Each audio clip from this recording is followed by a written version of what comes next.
Welcome to Museo, Mexico. Kris, Abbott, Kyle Smith, and it's the 18th Men's Softball World Cup. Kyle, beautiful, beautiful weather here. We'll talk more about the weather this week as sure as we go on. We've got 6 teams in A group action. We've got Australia, Venezuela, the host team here from Mexico, Philippines, Dominican Republic, and Australia, the team that everyone's really counting on as a favorite here this week. We just had a chance to speak to all the teams, and we're going to run through, some of our learnings from today. And I guess, but first, before we get into the teams and we get into the action, why don't we talk about the event? Because things have changed in the way that this is set up. Yeah, so it used to be just an open qualification round, right? Come, apply, get in, and the round would be massive, right? Some years 12, some years 16, 10, so on. So they've gone to a 2-stage format where this summer, through the summer, there's going to be 3 qualifying tournaments, 6 teams at each qualifying event. So 18 teams in the hunt to qualify. To get into the group stage, you had to play in your regional qualifier, your Oceania qualifiers, to get into this stage. So we're down to the final 18 teams. After this summer, we'll take the top 6 teams, 2 from each of the qualifying events, and then there's 2 wildcards available to give us our final 8 that we'll see next summer in Prince Albert. So it is a different process, one that's new for all the teams. We talked to some of the teams, and it remains to be seen how they feel about it, I suppose. But from a WBSC perspective, it's been successful in the other events so far. Yeah, the women's event that's happening, the World Cup event happening this summer, it went through the 2-stage process. And I think what the goal is to make the World Cup more competitive, right? Get rid of some of those early on games that don't necessarily mean something or are one side of events, right? So you're going to see every game matters at a World Cup moving forward. You can't take a day off. You can't rest your guys. Everything's going to matter as you work through because they are truly the top 8 teams that are going to be at that event.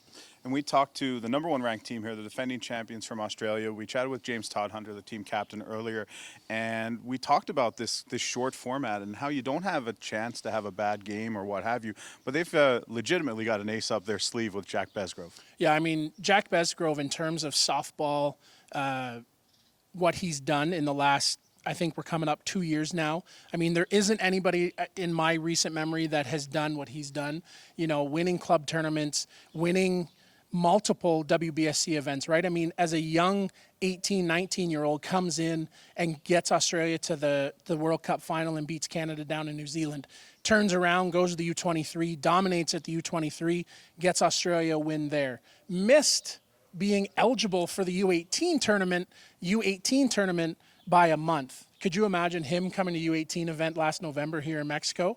I mean, that would have just been crazy. But you can't say enough. There isn't enough superlatives to describe Jack Besgrove other than must watch, must see. But, talking to James, it's the stuff that he does off the diamond that really shows you what he is. And he's such a nice kid, nice guy, works all the time, throws to the wall, pitches to a screen, just does the work necessary to be that number 1 guy in the world. I mean, I think a lot of us wondered after the dominance of an Adam Folkert and Andrew Kirkpatrick 1-2, like how is anyone ever going to follow that up? And it's been outstanding. Well, and I mean left-handed too, right? I mean you get both best of both worlds, right? You almost take Andrew and Adam, put them together, and you get Jack Besgrove. I mean, truthfully, that's a lot of the similarities and a lot of the comparisons that we're seeing is. It's just a hybrid of Andrew and Adam. Maybe not, you lack the height necessarily, but I mean, Jack's not a small guy either on the mound. So, I mean, yeah, you look at Australia and I mean, right, it starts time and time again, pitching wins 9 times out of 10. And when you have a stud, an ace, if you will, I mean, your job gets a little bit easier. We'll talk lots more about Australia this week, but, you talked about something that's a little scary in combining Folkert and Kirkpatrick. It might be scary, some of the temperatures here this week. As we talk today is the day before the tournament. We're looking at 43 degrees Celsius. The games won't be played until the evening to protect the players a little bit. But, when chatting with the representatives from the host team here in Mexico, they think that could be a potential advantage for them. Absolutely. I mean, you talk about what can set you apart. Being used to this heat is one of those things. It's not humid here. It is just straight heat. right? It is this morning coming out of the airport, it was 30 degrees at 8:45 this morning. It's, encroaching on 40. We're scheduled for like 42 to 45 degrees Celsius here this week. So, I mean, we're talking real temperatures. That's just ambient. You get down on the field, it's turf outfields, it's dirt infields. That sun bouncing off is going to intensify that a little bit more. I know we've got some safeguarding in there to help the players after the third inning. We're going to take a 3-minute break as an extra precaution. But what has to be said is the teams coming from climates similar to this, Mexico, Australia, that's an advantage versus some of the teams coming into it necessarily coming out of like a spring type weather or just simply not used to this kind of heat. Yeah, it's a heck of a heat, that's for sure, and I'm sure we'll talk about it all week. We talk about off the field for Mexico. You've also got the crowd influence. You were here for the under-18 event last year, and that certainly made a difference for the home team. Yeah, I mean, this place is bananas when Mexico was playing, and as the week went on, the fans would start coming earlier and earlier, and they would adopt a team until they played Mexico. But you talk about the loudest 1,500, 2,000 people you'll ever experience. It's here in Museo, and the reason being is the canopy over top of the bleachers doesn't let that sound escape, doesn't let that sound get out. It hits the steel and comes right back down. Talking to some of the umpires in November, they said for them to communicate with each other was very tough. Couldn't hear at times. So that's another thing for Mexico when we talk about them, using that to their advantage, getting the crowd involved. And this crowd is very smart ball-wise. A hit gets them excited. A long foul ball gets them excited. There's lots of things that gets this crowd fired up, let alone just the ambiance and the nuances of the park itself. We talk about all the off the field. How about the on field? Not making it to New Zealand in 2022, but in 2019 in Prague, the team from Mexico had stupendous defense, if that's even a word. And now they've got some good young pitching to go along with that, and they think they can make some noise here.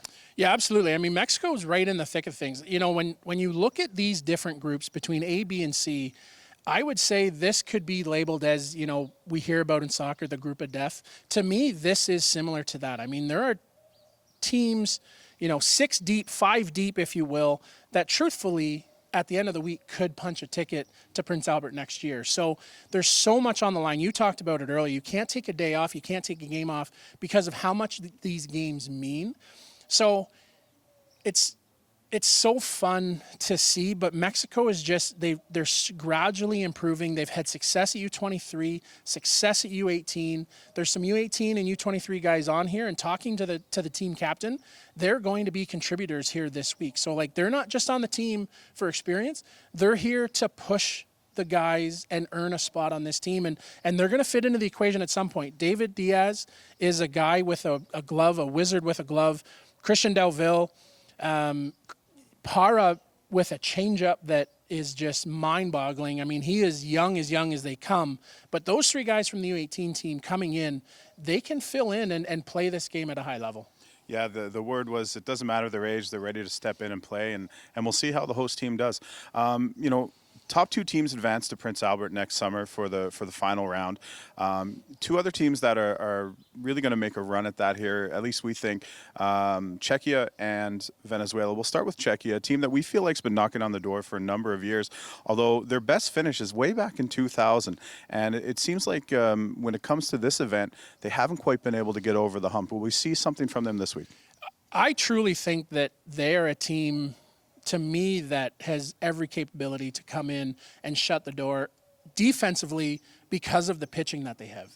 They have aces. They have guys that can shut down offenses and carry you to a win. So for me, Czechia is a team that needs to be recognized and not taken lightly here this week. They've got offense. They've got defense. Sometimes the defense gets a little wobbly, and I think talking with their captain here today, that was kind of the one thing. They have to play clean. They can't give up extra outs in the inning.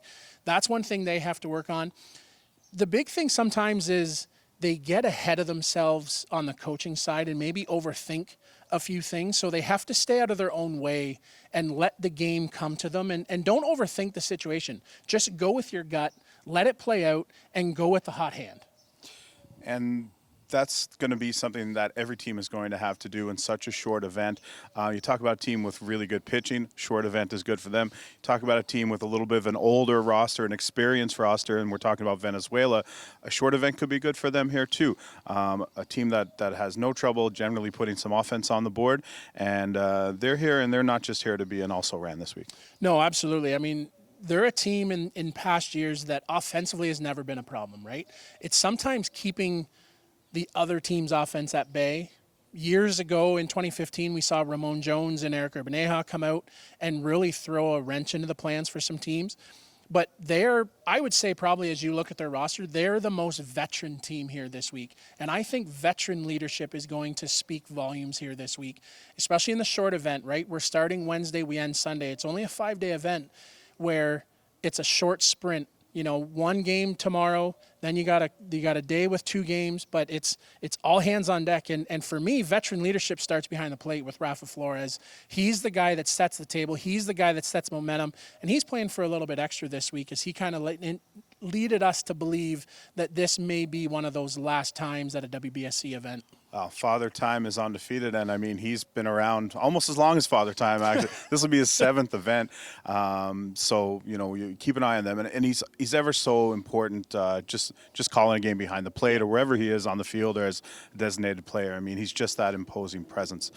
So those are the 4 teams that we think you probably circle for the top 4, but then you've got the 14th and 15th ranked teams in the world here as well, in the Dominican Republic and the Philippines. So if we're being transparent, they're not expected to win, but you shouldn't sleep on these teams either. No, definitely not. Talking to those 2 teams, I mean, they're here to compete. They're here to leave it on the field and let the chips where they fall, right? I mean, you get hot, ride momentum, and that carries, how many times have we seen that at a tournament, right? For me, Dominican, it starts with defense and it ends with the offense. If the offense struggles this week, they're going to have a hard time picking up wins. They're going to have to win and save a couple runs along the way defensively. But I mean, they're in the mix for me. Like, they could be a team that all of a sudden shoots up the leaderboard and they're sitting towards the top of the standings come Friday afternoon. Yeah, and again, it only takes an upset or 2 here, and then everyone's in the conversation as we get into the weekend. So we're really looking forward to it here. If you want to watch the games, gametime.sport, check it out. It's the 18th WBSC Men's Softball World Cup.